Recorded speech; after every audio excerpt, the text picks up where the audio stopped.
നമസ്കാരം. യൂറോപ്പ് മലയാളി ന്യൂസിലേക്ക് സ്വാഗതം.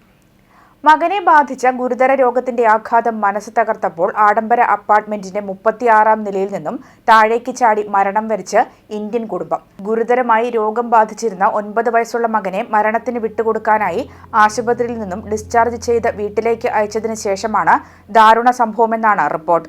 47-കാരൻ രാകേഷ് പൈ, ഭാര്യ 46-കാരി അതിഥി പരാൽക്കർ, മകൻ എന്നിവരാണ് സൗത്ത് ലണ്ടനിലെ എലിഫന്റ് ആൻഡ് കാസിലുള്ള ഹൈപോയിന്റ് ടവർ ബ്ലോക്കിലെ 36-ാം നിലയിൽ നിന്നും ചാടിയത്.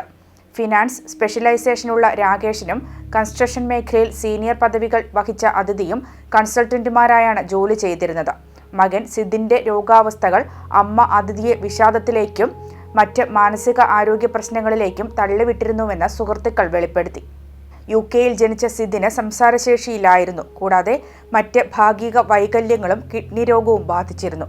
മെഡിക്കൽ ചികിത്സ അവസാനിപ്പിച്ച് ആശുപത്രി ഡിസ്ചാർജ് ചെയ്തതോടെയാണ് ദുരന്തം സംഭവിച്ചതെന്നാണ് റിപ്പോർട്ട്.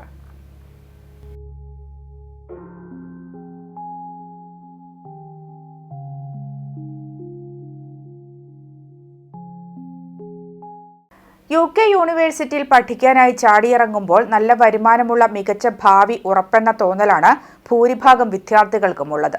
വിദ്യാഭ്യാസ ലോണെടുത്ത് വലിയ ഭാരവുമായി UK-യിൽ ചെന്നിറങ്ങി പഠിച്ചിറങ്ങിയാൽ സ്റ്റേ ബാക്ക് പോലുള്ള പല ഗുണങ്ങളും ഇപ്പോൾ അന്യമാണ്. ഇതിനെല്ലാം പുറമെയാണ് UK-യിലെ ഡിഗ്രികൾ വിളംബരം ചെയ്യുന്ന ഗുണങ്ങളൊന്നും പല കോഴ്സുകളും സമ്മാനിക്കുന്നില്ല എന്ന് വ്യക്തമാകുന്നത്. UK യൂണിവേഴ്സിറ്റി പഠനം കഴിഞ്ഞിറങ്ങുന്ന പകുതിയോളം ഗ്രാജുവേറ്റുകളും ശരാശരിയിൽ താഴെ ദേശീയ വരുമാനം മാത്രമാണ് നേടുന്നതെന്നാണ് മുന്നറിയിപ്പ്. UK-യിലെ ഫുൾ ടൈം ജോലിക്കാരുടെ ശരാശരി വരുമാനമായ 35,000 പൗണ്ട് പോലും കിട്ടാൻ വർഷത്തിൽ 1.5 ലക്ഷത്തിലേറെ വിദ്യാർത്ഥികൾ ബുദ്ധിമുട്ടുന്നതാണ് അവസ്ഥ. 11% ഗ്രാജുവേറ്റുകൾക്ക് 24,000 പൗണ്ട് പോലും വരുമാനം കിട്ടുന്നില്ലെന്നും പോളിസി എക്സ്ചേഞ്ച് അന്വേഷണം കണ്ടെത്തി. പഠിച്ചിറങ്ങി 15 മാസത്തിന് ശേഷം കേവലം 57% പേർക്കാണ് ഫുൾ ടൈം ജോലി ലഭിക്കുന്നതെന്നും റിപ്പോർട്ട് കൂട്ടിച്ചേർക്കുന്നു. Medicine, dentistry, economics, physics and astronomy, mathematical science, engineering എന്നീ വിഷയങ്ങളാണ് ഉയർന്ന വരുമാനം നൽകുന്നത്. നല്ലൊരു ഭാവി സ്വപ്നം കണ്ട് UK-യിലേക്ക് ചേക്കേറിയ മലയാളി കുടുംബത്തിന് തീരാനഷ്ടമായി 4 വയസ്സുകാരി ഹെലൻ റോസിന്റെ വേർപാട്. കണ്ണൂർ ജില്ലയിലെ ഇരിട്ടി കാക്കയങ്ങാട് സ്വദേശികളായ അബിൻ ടോം, ക്ലെരിറ്റ് ജോർജ് ദമ്പതികളുടെ ഇളയ മകളായ ഹെലൻ ചികിത്സയിലിരിക്കെ മരണത്തിന് കീഴടങ്ങുകയായിരുന്നു. കുഞ്ഞിന്റെ അപ്രതീക്ഷിത വിയോഗം കുടുംബാംഗങ്ങളെയും സുഹൃത്തുക്കളെയും UK മലയാളി സമൂഹത്തെയും കണ്ണീരിലാഴ്ത്തി. Nursery വിദ്യാർത്ഥിനിയായിരുന്നു Helen.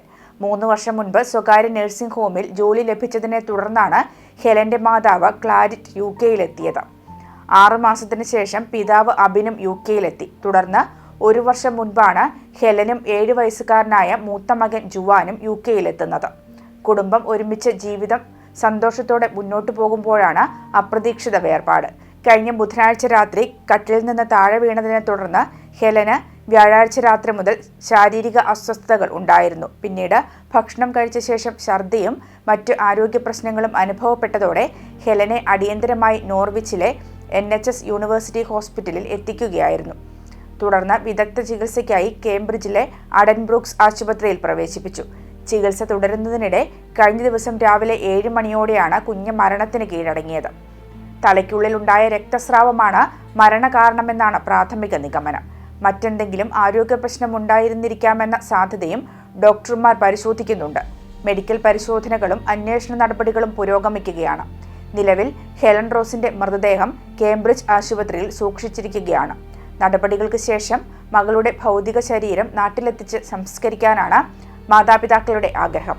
ഇതിനായുള്ള ക്രമീകരണങ്ങൾ പ്രാദേശിക മലയാളി സമൂഹത്തിന്റെ നേതൃത്വത്തിൽ പുരോഗമിക്കുകയാണ്. നാട്ടിൽ സിറോ മലബാർ സഭയുടെ ഇരിട്ടി, ഇടത്തോട്ടി, ഡീപോൾ ചർച്ച് ഇടവകാംഗങ്ങളാണ് കുടുംബം. ഹെലന്റെ വേർപാട് കുടുംബാംഗങ്ങളുടെ മാത്രമല്ല UK-യിലെ മുഴുവൻ പ്രവാസി മലയാളി സമൂഹത്തിന്റെയും വേദനയായി മാറുകയാണ്. മുട്ടുചിറയിലെ UK നിവാസികളുടെ 17ാമത് സംഗമം ജൂലൈ 10, 11, 12 തീയതികളിൽ ഷ്രൂസ്ബറിയിൽ നടത്തും. ആഘോഷ പെരുമ കൊണ്ടും ജനപങ്കാളിത്തം കൊണ്ടും പ്രശസ്തമാണ് ഈ സംഗമം.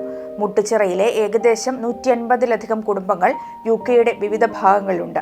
പ്രധാന സംഗമ ദിവസമായ ശനിയാഴ്ച UK-യുടെ വിവിധ ഭാഗങ്ങളിൽ നിന്നായി ഏകദേശം 400ഓളം ആളുകൾ സംഗമത്തിൽ പങ്കെടുത്ത് തങ്ങളുടെ ഓർമ്മകളും വിശേഷങ്ങളും പങ്കുവയ്ക്കും. സ്വിറ്റ്സർലൻഡിലെ ഇടവക വികാരിയും Muttuchira വാലച്ചിറ Nadakkal കുടുംബാംഗവുമായ reverend father Varghese Nadakkal Muttuchira സംഗമത്തിന്റെ രക്ഷാധികാരിയാണ്.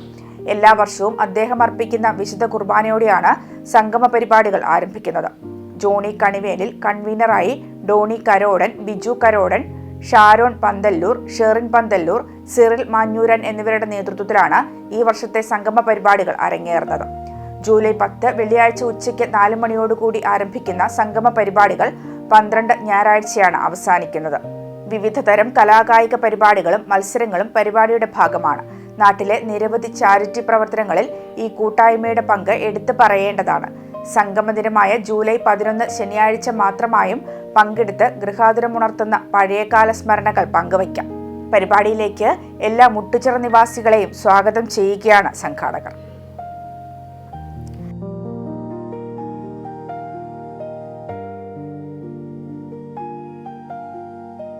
Europe Malayali news പൂർണ്ണമാകുന്നു. നമസ്കാരം.